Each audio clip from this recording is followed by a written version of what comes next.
Well, it's going to be tough for Kirby and the Dogs to pull this off again, but not out of the realm of possibility.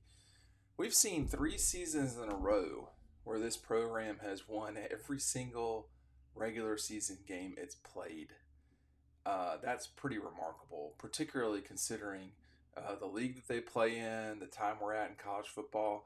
That's just something that we've not seen it. I mean, we've seen undefeated teams, but they don't back that up year after year after year. And I think for Georgia, going undefeated in 2024 in the regular season would be a Herculean task. I just don't know if they can accomplish it, but um, but they could. I mean, things have changed in a way out there that make it manageable. I don't think it's likely, but make it manageable for Georgia to get that done. Now, the schedule, as I'll show you right now, is daunting. You open up with Clemson. There are several games Georgia can lose, including the opener. So they open up with Clemson, then they go to Kentucky, and then obviously the game at Alabama. So just right in the first 4 games, certainly 2 games they could lose, and possibly 3 with the game at Kentucky. And then you go into the stretch with Auburn State and at Texas. Again, probably 2 games there you could lose, possibly to Auburn and at Texas. State could trip them up in theory, and then you got the Gators, and then you're at Ole Miss, Tennessee, UMass, and Georgia Tech. What's amazing to me is that Georgia's 3 most difficult games, as it sits today, are all on the road. Are all on the road. They're all west of Atlanta, and those will be challenging games. Will be more difficult than playing at Neyland and Auburn. I don't know. I mean, both Texas and Alabama are better than those two, but it's important to remember that in 2022, Tennessee was allegedly the number 1 team in the country when Georgia played them. So, one season has nothing to do with the next necessarily. So, I think that Georgia is going to have to play well four times particularly to get out of the season undefeated, the regular season. All 3 of those road games that I mentioned, and then probably somebody is going to test them, whether it's Clemson or Kentucky or Auburn State. I just don't think the Gators are where they need to be right now. I'm skeptical Tennessee would come to Athens and win. I'm skeptical Tech could too. I mean, obviously UMass and Tennessee Tech; those teams are not going to beat Georgia. Um, but you can always see a week where a non-power school, say Kentucky, in this case Auburn State, they could give you a run for your money. But does that mean you're going to lose? Probably not. Probably not. So it's going to be challenging, though, to string all these games together. I mean, the 3 that are the hardest are the ones I keep talking about, which are Bama, Texas, and Ole Miss. Those 3 teams will likely be ranked in the top 10 to start the season. Clemson will be. That's kind of a good question as to where they will be. Will they be a top 15 team or will they be a top 20 team? They will not be a top 10 team. Um, will Kentucky be a top 25 team when Georgia plays them? I don't think so. That seems unlikely to me. And, Auburn could put together a pretty good run. And, you know, by the time Georgia plays Texas, Texas will have played Oklahoma. They will have played Michigan. We will know a lot about Texas by then, the same way that we'll know plenty about Georgia. I mean, at that stage, you're 7 or 8 games into the season. You know what you've got then. The best part about 2024, in my mind, just as a reporter and someone who has to go to all these games, are the 2 bye weeks. I think it helps a lot of the schools. If you play, someone's going to win and someone's going to lose. But I think the bye weeks allow you to catch your breath. And in Georgia's case, they're in front of their 2 biggest games, which are Alabama and the Gators. So they're also spread out. You go 3 games, and then you go 4. You go 3 games, 4 games, and then you go 5 games to close the season. And I think that's sort of a bite-sized package every single time that will help Georgia. Um,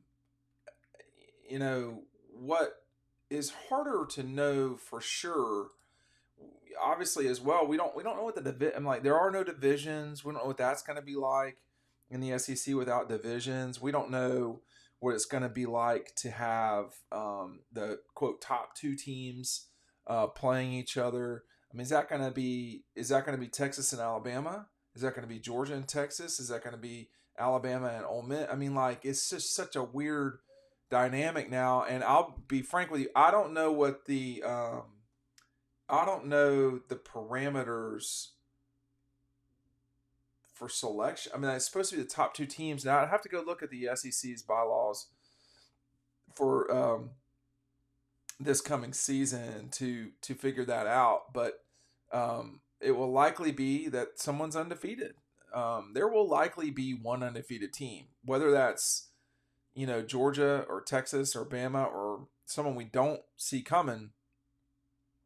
That team would go, and then what the league did in a lot of the scheduling was saying, okay, we have what we think are really good teams, and they're all going to play each other. We can't have everybody play every single body, but we're going to have, like, if we think there are 4 top teams or top programs, the top programs are going to play basically 3 of them. Or at least they're going to play enough to where we can tell. I'm like, is Ole Miss, a top program? When they were making the schedule, I don't think that was something that was thought of. But it's definitely going to be a really tricky time determining the champion. If the Big 12 is any indication, because that's what's been the indication. The ACC a year ago, or a few months ago, was Florida State and Louisville.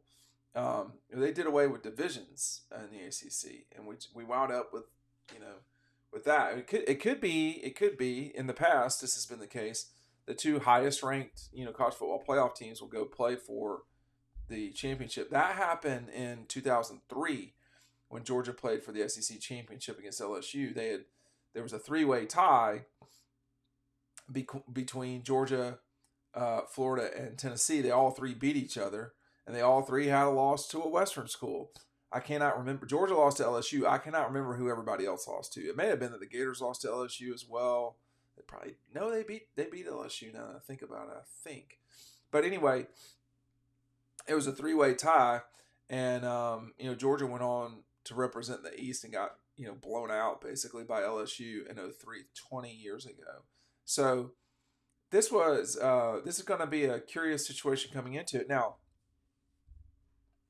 I think it's possible mathematically to have multiple undefeated teams in the league. I think it's possible. Like, for instance, Georgia and Missouri could both be undefeated. I don't know if LSU plays Missouri in 2024, but I am furiously looking that up right now. So you could still have multiple teams that are undefeated. I think you can still have maybe 4 undefeated, something like that. Yeah, they don't play Missouri. So like Georgia, Missouri, and LSU could all be undefeated, and then it's like, well, what do you do? And I think in that case, well, I don't know what they'll do. To be honest with you, I think that's going to be a tricky moment in time, a tricky situation. But going undefeated, South Carolina doesn't play Georgia. I mean, so in theory, South Carolina could be undefeated, and Georgia could be undefeated, and etc. So there's that. Of course, that's not going to happen, right? But we know Georgia, Texas, and Alabama cannot all 3 be undefeated. One of them will have a loss, or 2, in some cases, but they can't all 3 be undefeated because they're all playing one another. So we've just entered a new time, but it's going to be extremely challenging for Kirby and them to have yet another undefeated season. To make 4 in a row, that would be impressive. let me just say this too. They in 19 they only lost one game in the regular season.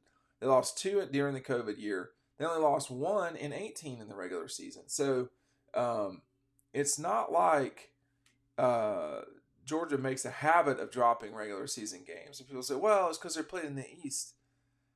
I mean, they're playing LSU in some of those years. They're playing Auburn in some of those years. They played Alabama in some of those years. So I mean that's kind of a in 17 they won the conference. In 22 they won the conference. In 21 they won the national championship. Like this whole thing of they had it easy. I mean, come on, that's a little ridiculous after a while.